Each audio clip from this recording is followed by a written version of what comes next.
Hello Spellslingers, and welcome to the channel. This video is a breakdown of the long-awaited roadmap by Proletariat for Spellbreak. Whether you are a new player or have played since pre-alpha, this roadmap is big news, and we're here to break it down for you. From the roadmap, we got some definitives and we got some teasers on what to expect going forward. So while we discuss the roadmap, we will also provide you with some of our own ideas and the community's based on what we've been given. With that said, let's get right into the video.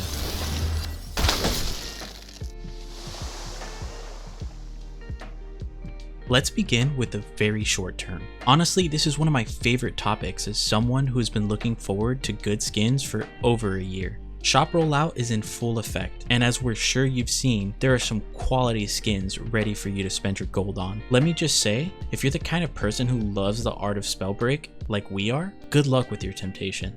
Just as a reminder, make sure to support our local Spellslingers by using their codes in the store. We're going to put a couple on screen, but if you're a Spellbreak content creator and we missed you, please make sure to let us know and the community in the comments below. This is a great way to support our content creators, players, and community in general. I can finally say that I am beyond excited to log in when the shop refreshes just to see what's new.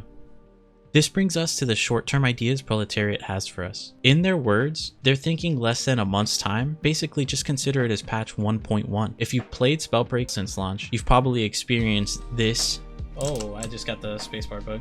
This is the jump bug. It's insanely annoying. Or this, where you take a shot and it just goes in the opposite direction of what you intended to shoot at. Or maybe you've just been missing hitboxes that you definitely feel like you should be hitting. Unless you're playing Conduit on PC with controller, that is. Which brings us to the bane of the HoloLands. We've heard a lot of you complaining about Stone Shapers being OP, but true pain is when you get zapped for your full HP bar by a gang of Conduit players. Kinda like this. Aim assist has been talked about a lot on pretty much anyone's stream, but if you've been watching any of Proletariat streams, you already knew this was on their mind as a change coming up. We're glad to know it's being worked on. Let's hope in a month's time this rebalancing can really make a difference. Now let's talk about audio. The anxiety from hearing levitation sounds while reading the scrolls haunts any player. Maybe you've heard the ring close and the fear of the boulder being lobbed at your head, or the lovely sounds of the ring spamming lightning. Updates to sound effects are in place, so we're hoping that the audio really gives some life to the HoloLands. With the changes to the map like Ruby Grove and other updated zones, we're sure we will see, or should I say hear, some sounds to really fit the environments. Let's go over runes. If you've played prior to launch, you may remember Shadow Step or Chronomaster, but if you're just getting into Spellbreak, then be ready to see a huge shift in the meta. Out of the two, Shadow Step has always been better than Chronomaster. Shadow Step is really only rivaled by Dash as an S tier rune.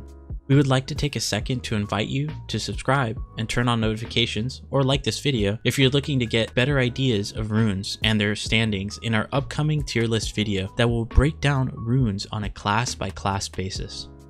In the past, Shadow Step propelled the game into a meta which was literally referred to as the toxic meta. Chronomaster provides players with a lot of room for outplay, but provides no upfront mobility or perks until its time is reached. If you've played Overwatch, Chronomaster might be a little familiar to you. Once you pop the rune, you have X amount of time to continue attacking, levitating, or using spells. You can even engage in a fight, but once the time expires, you're sent back to the point in which your chrono began. Once you rewind, you are healed for any damage taken, and may have given yourself the advantage in a fight by dealing damage to a player before going back to the spot when you really popped chrono. This rune has historically been fun, but honestly, it was a little underwhelming for most classes. We're hoping that the introduction of Chronomaster comes with the ability to recast chrono before the time limit is reached, so that if you're near death, you can rescue yourself and re-heal the HP you lost. It's important to note that if your HP reaches 0 while you're still in a chronostasis, you're still downed or exiled based on your game mode and circumstances. Chrono can lead to some interesting plays, or open up the opportunity to be reckless, but we hope they add some more versatility to the rune. For the midterm, Proletariat gave us a time frame of 1 to 3 months. There's a lot to unpack here, so let's get into it. With the introduction of 1.1, we've been advised to think of the new patches as the prologue in chapter 1. The prologue, to quote Proletariat Sloth, will be the first major patch to introduce the story for the upcoming chapters and will introduce players to the following features. The chapter system will reunite us with with Avira and Berdane, who will help players basically get good. By completing these chapters, we get to unlock some cosmetics. During the prologue comes the long-awaited Clash mode, which is a 9v9 deathmatch. In the closed betas, players would get together to have scraps like this, communicating via Discord and setting it up as an event. But Proletariat recognizes that we want to play the game in other ways than just a battle royale. So this is the first look at an additional mode to blow off some steam and get into non-stop combat. From what we know, this game mode will be based on a set amount of exiles, but more to come on that. A quick note is that you can complete dailies while playing Clash, which is pretty cool. Though nothing is scarier than dropping next to a stone shaper and toxicologist, the HoloLens recognizes Halloween as the best holiday, so we will be seeing some Halloween based content coming to the store. Hopefully these skins are only available for a limited time and potentially a one and done model to make you feel like you've really got your money's worth as one of the earlier players in the game's timeline. We really would love a Halloween based map or something to make the HoloLens feel a bit spoopy, even if it's in just certain areas, but that's probably wishful thinking.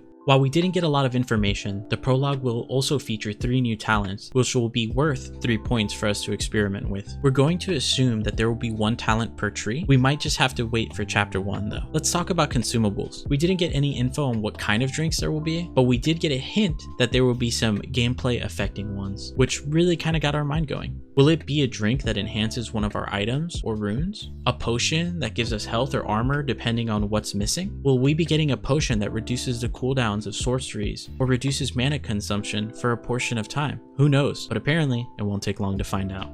The final segment of our roadmap breakdown includes Proletariat's long-term goals. While we all love instant gratification, these plans might have the most true meaning. Keeping a game fresh nowadays, especially battle royales, is the difference between maintaining a player base or being Realm Royale. If you're no newcomer to the Hollows, you've definitely seen plenty of changes over our time here. We were not given much to go off of, but let's just pop some of the things off the list. More gauntlets, classes, elements, and runes. For all you Avatar fans out there, we're hoping we get to see some water classes because ice is cool and all, but who doesn't want to live out their water tribe dreams in the HoloLens? This has always been a topic of discussion, and some things have been brought up like sun and moon gauntlets or gauntlets that can manipulate gravity, nature, or the desire to have heals. This is a topic we could go on about forever, honestly, but we'll let you all tell us what you think or want to see in the comments.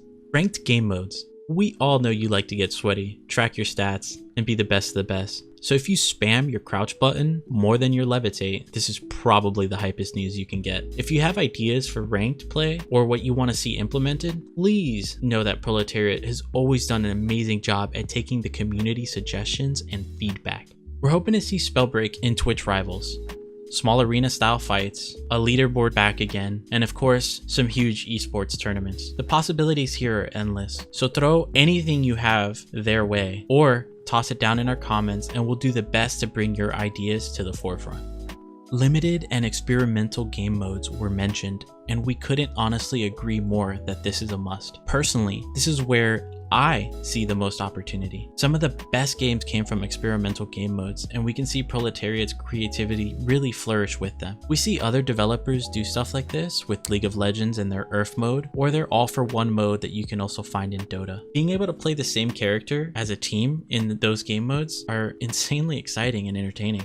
I would love to see a reduced cooldown game mode where the map's height limit is brought down so you can't just fly up and cast sorceries or attack down on enemies. Maybe we get lucky with an all noodle mode, or the game opens up to custom lobbies where we can make our own rule sets. Either way, there are too many options to list, and we couldn't be happier for the possibilities here. Guilds are the last thing Proletariat mentioned. Honestly, we love this idea too. Whether you're a for-fun gamer, want a funny guild tag, or want to be the top guild, this only promotes the social aspect of the game, and honestly, the game lacks a little bit in that area. We've been huge fans of guilds in the past and basically any game that has them, so the only real thing to say here is to start thinking of your names now and be ready to grab them on day one. Well, we hope you enjoyed the video and are excited for the goals laid out by the roadmap. The short-term plan definitely seems well aligned with what the player base has asked for, and you can definitely tell that Proletariat is listening. We're pretty confident the first major patch, the prologue, will be where we see nerfs and buffs based on the game's stats. So if something seems out of balance, you won't have to wait long. So what's your favorite part about the roadmap, or what you're hoping to see in the long term? Again, let us know in the comments below. We look forward to hearing from you. Take care, and we'll see you out in the HoloLens.